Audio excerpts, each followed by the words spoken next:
This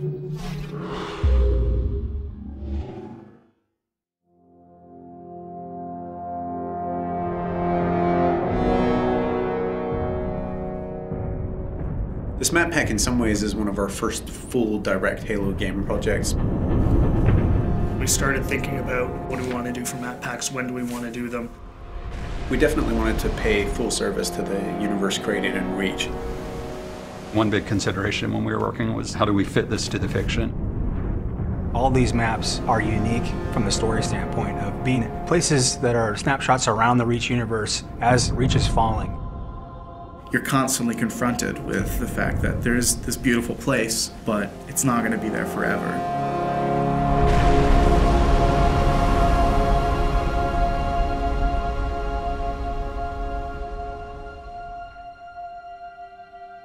Coming up with the sort of spectrum for a map pack is a really straightforward business and at a very high level. You just say, what do we already have and what do we need to kind of flesh things out? Everyone on the right side is working on super top secret stuff I can't talk about. And then everyone over here is also working on super secret stuff. Certain Affinity, we're an independent developer. It's kind of spread out where we have our down here in Austin, Texas. In little pods. We're about 50 people now. That team has a lot of experience with the engine, a lot of experience with Halo. Incredible Halo fans, obviously, because so many of them have been involved in the games before. On Halo 1, I ended up doing the user interface. Halo 2, I shifted to development. On Halo 3, I was multiplayer online lead. So right from the get-go, we worked really closely with the publishing team at 343 to identify maps that would make sense in the context of Reach. Example of the overgrown stuff that we're talking about. It was great because CA was crazy passionate. Like, these guys just showed up with a huge list. And it was more a question of just, okay, well, we can only make so many of these, so, you know, let's get to ones that we think kind of fit the fiction, fit the flow. There was a lot of exploration and a lot of collaboration between the two groups. One idea that came to mind was, wouldn't it be awesome to have a multiplayer map that you can see the planet getting glassed below you? Condemned takes place high above Reach on a space station, somewhat decimated by Covenant attack. So when we started Condemned, we wanted to make a map that was really fun for close range, but still had some long range sniping stuff in it. We're looking at Lockout specifically. What are some of the characteristics about Lockout that we think are so fun, and how can we take some of those and do them in a completely new map? Something that really pulls infantry together in a really tight environment. It is a circular map. You know, how do we prevent people from just getting in this habit of going in a circle and never meeting each other? The low grab center, which we experimented with a couple different ideas on. Starting this one spot where no matter where you are on the map, you can always get to the action quickly, or you can always get across the map quickly. It does change your gameplay style and things you need to do. And you're kind of a sitting duck when you're sitting out there in low gravity, floating around.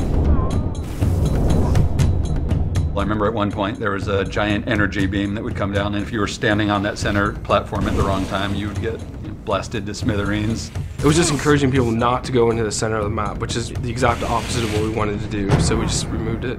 The earliest stages of the art pass were dark and much more creepy. If it's dark and industrial, it's really easy to get lost. So over the course of development, we decided to brighten this space more. And make it still retain a lot of the character we originally wanted, but to make it work. On a really tight map like Condemned, it's critical that the player is able to orient themselves.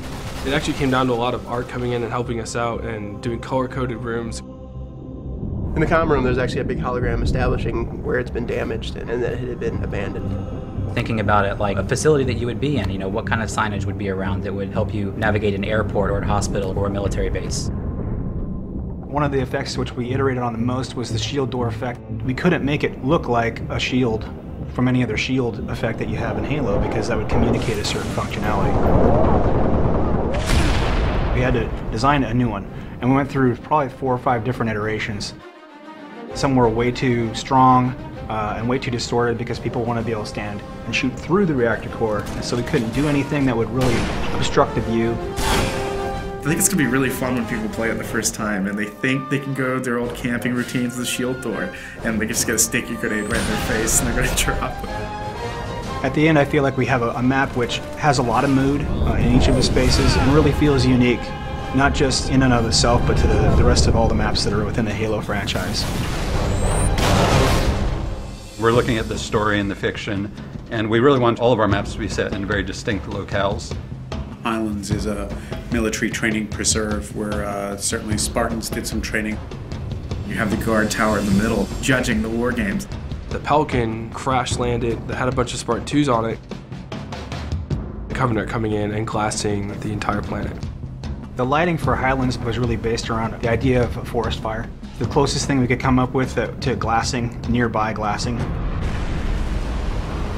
In some of the original concepts that we did, we were really going for more of an abandoned training facility. We had vines growing up, the buildings, and lots of overgrown foliage. Originally, the waterfall, which comes down through the middle of the map, flowed over and actually kind of hid the gully where the ghost is in there. While it's very interesting to do that kind of work, it doesn't really line up with the Halo aesthetic.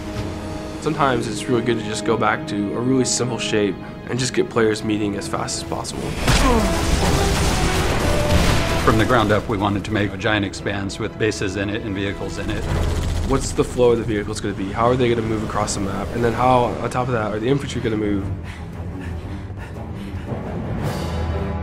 We made it big because we wanted it to be very vehicle focused. One of the reasons I think it works well as objective is you have so many different options to how to get from point A to point B.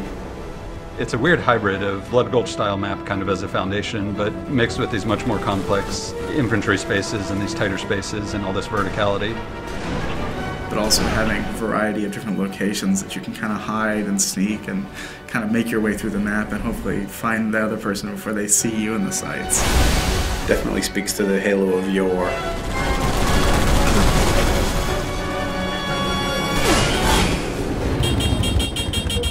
The new expanded firefight support meant that we definitely wanted to put in another firefight map. Unearthed is a really dusty, dry, arid environment. Reach is an industrial world, and its main purpose is a kind of military-industrial outpost at the far reaches of human space. It's quiet. You can see the tire tracks on the ground where there's been human activity, but it's gone. It's a ghost town. It's a ghost world. So you're seeing this huge open-cast mining facility with these kind of step plateaus where the minerals are being extracted from the ground. The complex itself is built right next to a meteor impact, so it made unearthing the titanium really easy. Set, start. Creating a firefight map is a very different experience. We have to account for all these different types of AI of all different sizes, of all different movement types. Phantoms come in and supply the enemies to the outer perimeter. Hunters are almost 2 times the size of a player. When you go to put a door in, can this giant hunter fit through it? We really wanted to make a map that would allow people to jetpack from multiple levels. We wanted people to be able to armor lock in hallways and block the AI and get them to have to move and do different things. We cater to a wide variety of playstyles.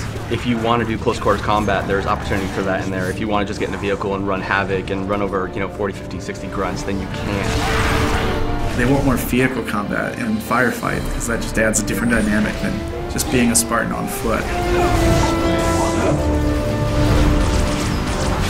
There's an inherent oval racetrack, and we have warthogs. So you put 2 and 2 together, you can run laps through the map. So there's literally through the main structure, and then under the bridge, and then back around.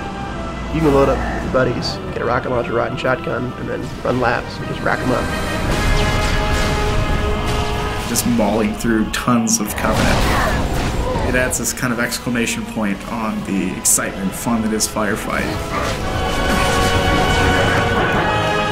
I hope that when players first play Unearthed, that they take a look around and just feel inspired and in awe of the grand scale of things, because it's a huge map.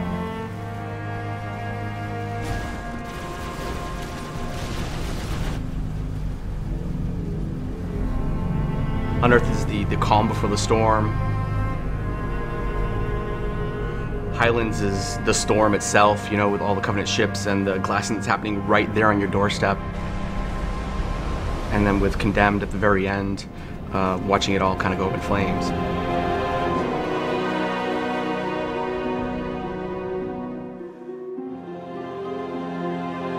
This is really something being created by 343 and CA, and just being created by a bunch of diehard Halo fans. This is our core business. This is all we're doing from now on is Halo games and Halo support and Halo maps. We have resources, we have people, and we're going to throw those people and those resources and that talent and that effort to the Halo franchise, and it's a huge responsibility. People should understand that we understand that and we respect that, and we're going to do everything that we can. The community is huge for us in helping us shape what it is that we do next. The more vocal the community is, the more they tell us what they like, the more we can make sure that we try to give them that experience.